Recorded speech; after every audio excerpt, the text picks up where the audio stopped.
साथियों नमस्कार। महानगर पालिका के चुनाव आ गए। स्थानीय स्वराज्य के जिला परिषद के ग्राम पंचायत के चुनाव आधे हुए हैं और आधे होने में हैं। साथियों, जैसे ही मुंबई और आसपास के एमएमआर रीजन में स्थानीय स्वराज्य संस्थाओं के चुनाव आ जाते हैं, वैसे ही कुछ पार्टियां मराठी अस्मिता के नाम पे हमारे मराठी भाइयों को गुमराह करने के लिए, उन्हें भड़काने के लिए मैदान में उतर आती हैं।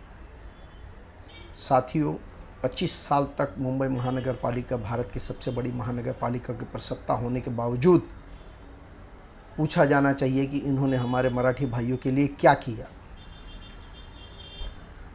म्यूनसिपालिटी स्कूल जो मराठी में चलती थी वो धीरे धीरे लुप्त हो गई। उनकी जगह पे अंग्रेजी प्राइवेट स्कूल और मिशनरी स्कूल्स ने उनका स्थान ले लिया। मुंबई कारखाने भाग गए। क्यों भाग गए आखिर? क्यों उनको मुंबई छोड़ के जाना पड़ा? और कारखाने तो गए, मिल फैक्ट्रियां गई, साथ ही साथ उसमें काम करने वाले हजारों लाखों मजदूर बेरोजगार हो गए। उन मजदूरों के अधिकार के लिए इन पार्टियों ने क्या किया? उनको रहने का जो आवास मिला था बीडीडी चाल में, उनके अंदर भी 2-2, 3-3 पीढ़ी तक उन्होंने तपस्या की, इंतज़ार किया। आखिरकार अब भारतीय जनता पार्टी के नेतृत्व में जब महायुति की सरकार आई तो उनको न्याय की कुछ गुंजाइश दिख रही है। साथियों, बार बार जब भी ये चुनाव आते हैं तो परप्रांतियों को आरोपित किया जाता है। परप्रांतियों के सिर पे ठिकरा फोड़कर हमारे मराठी भाइयों के साथ में जो अन्याय हुआ, जो उनका पिछड़ापन हुआ, उसका दोष परप्रांतियों पे रोप दिया जाता है। क्यों नहीं हमारे मराठी भाइयों को वो व्यवस्था, वो सुविधा दी गई? उनको व्यापारिक करने के लिए या उनको कौशल क्यों नहीं उनको सिखाया गया?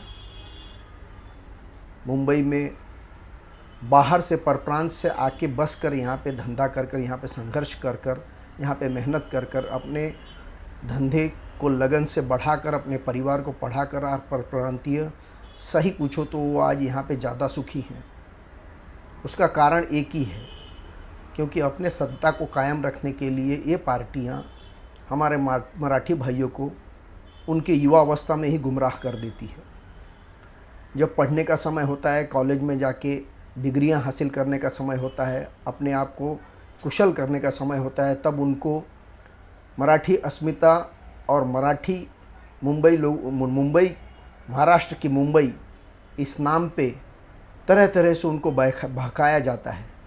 गली गली में, शाखा में, नाका पे, नुक्कड़ पे हमारे मराठी भाई खड़े हो जाते हैं और उस युवा अवस्था में गुमराह होकर ये अपने मुख्य जो उनका अपने आप को गढ़ने का समय होता है वो खो देते हैं।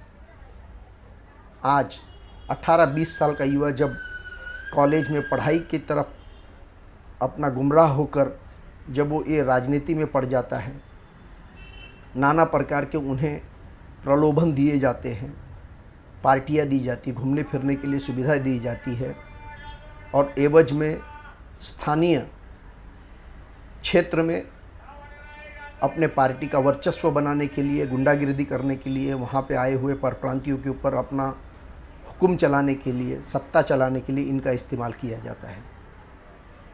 इनको क्या प्रलोभन दिया जाता है कि आप किसी नाके पे वड़ा पाव की गाड़ी लगा लो, किसी नाके पे सब्जी बेचने की गाड़ी लगा लो, नहीं तो कोई जगह कब्जिया के वहाँ पे किसी परप्रांतियों को धंधे पे बैठा दो और 2 पैसे की आमदनी करो। अगर कोई वहाँ विकास का कार्य हो रहा है तो उसको कैसे एक तरीके से उसको मजबूर करके उससे कैसे पैसे उगाही की जा सकती है, इसके नाना प्रकार के तरीके सुझाए जाते हैं। और कहा जाता है कि इसी व्यवस्था से पार्टी चलाने के लिए फंड इकट्ठा किया जाता है, वर्गणी मांगने के नाम पे या हफ्ता वसूली के नाम पे, कभी धर्म के नाम पे, कभी त्यौहार के नाम पे, कभी किसी कार्यक्रम के नाम पे, कभी किसी नेता के नाम पे, कभी किसी व्यवस्था के नाम पे वहाँ के व्यापारियों से पैसा उगाही कर अपना छोटा छोटा मंडल बनाकर एक तरीके से एक अपने उस एरिया में प्रभाव बनाए रखने के लिए जो उन्हें अपने संगठन को, अपने छोटे संगठन को बनाने के लिए जो निधि चाहिए उसकी व्यवस्था की जाती है। लेकिन साथियों, इस सारे उहापोह में हमारा जो युवा मराठी भाई है उसको भटकते हुए हमने देखा है। जैसे ही और 10-5 साल बीत जाते हैं तब वो न किसी शिक्षा के लायक रह जाता है, न तो किसी हुनर सीखने के लायक रह जाता है, और फिर बाद में वो उसकी मजबूरी का फ़ायदा उठाकर पार्टी उन्हें जीवन भर उनका इस्तेमाल करती है। बड़े बड़े नेताओं के बच्चे अंग्रेजी मीडियम में पढ़कर नेता का बच्चा नेता बनेगा, नगर सेवक का लड़का नगर सेवक बनेगा, विधायक का लड़का विधायक बनेगा, खासदार का लड़का खासदार बनेगा। ये प्रथा सदियों से चली आ रही है और आज भी देखी जा सकती है। परिवारवाद, जातिवाद, भाषावाद, प्रांतवाद के नाम पर हमारे इन्हीं युवा मराठी भाइयों को गुमराह कर पार्टी चलाने के लिए एक तरीके से इनका इस्तेमाल किया जाता है, और जैसे ही ये इस्तेमाल हो जाता है तो इनको भुला दिया जाता है। एक बार जब ये पार्टियां सत्ता में आ जाती हैं फिर इन्हें न तो मराठी अस्मिता की याद आती है, न तो अपने उन मराठी बंधुओं के लिए आर्थिक रूप से, सामाजिक रूप से उनमें सबलीकरण करने के लिए कोई कार्यक्रम चलाया जाता है। तब अपनी राजनीतिक सुविधा के अनुसार वो उन्हीं परप्रांतियों को सहायता देते हैं और उन्हीं को कॉन्ट्रैक्ट दिया जाता है।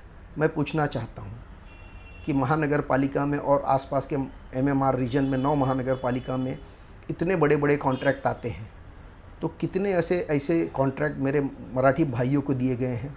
इसका हिसाब देना चाहिए आज इन पार्टियों को, जो बार बार मराठी बांधवों को, भाइयों को उत्तेजित कर इन्हें ऐसे चुनाव के समय पर भड़काते हैं और सामाजिक ताने बाने को बिगाड़ने का प्रयास करते हैं। साथियों, आज मैं खुद जन्मा हूँ मुंबई में, ठाणे में, और मैं देखा हूँ किस तरीके से मेरे मराठी भाइयों को गुमराह कर पूरा उनका जीवन नष्ट भ्रष्ट कर दिया जाता है, और एक बार सत्ता में आने के बाद में पार्टियां भुला देती हैं इनको।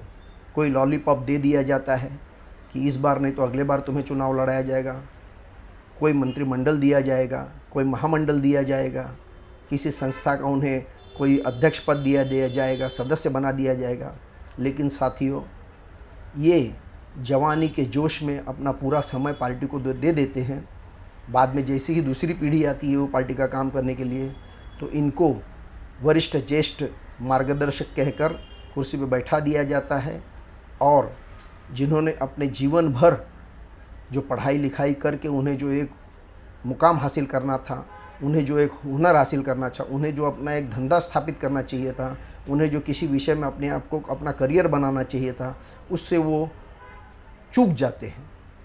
और बाद में उनके पास एक ही पर्याय रहता है कि पार्टी के नाम पे कैसे वो उगाही कर सकें, कैसे वो आसपास के व्यापारियों से, इंडस्ट्रीज से कैसे भी तरीके से अपने रोजी रोटी का व्यवस्था कर सकें। उनके बच्चों का भी प्रश्न तब तक खड़ा हो जाता है।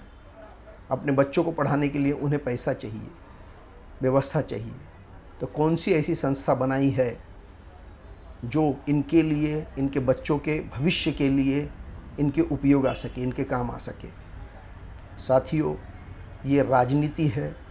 राजनीति में ज़रूर सक्रिय रहना चाहिए, क्योंकि हमारी भाषा, हमारा धर्म, हमारी संस्कृति, हमारी वेशभूषा, खान पान, हर चीज़ का हमें स्वाभिमान करना चाहिए। और आज मैं महाराष्ट्र में जन्मा हूँ, महाराष्ट्र में लिखा पढ़ा हूँ।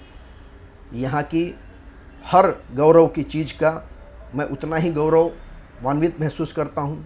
छत्रपति शिवाजी महाराज, बाबा साहब अम्बेडकर, शाहू फुले, इनके विचारों पे चलते हैं हम।